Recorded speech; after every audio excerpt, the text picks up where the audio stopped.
உமக்கு பிரியமானதை செய்ய எனக்கு கற்றுத்தாரும் தெய்வமே.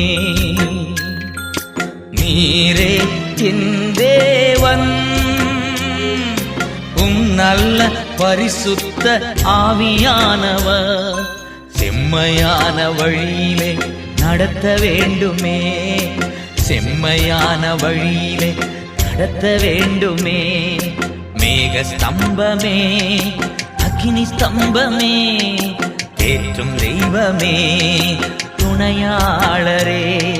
மேக ஸ்தம்பமே, அக்கினி ஸ்தம்பமே, தேற்றும் தெய்வமே, துணையாளரே.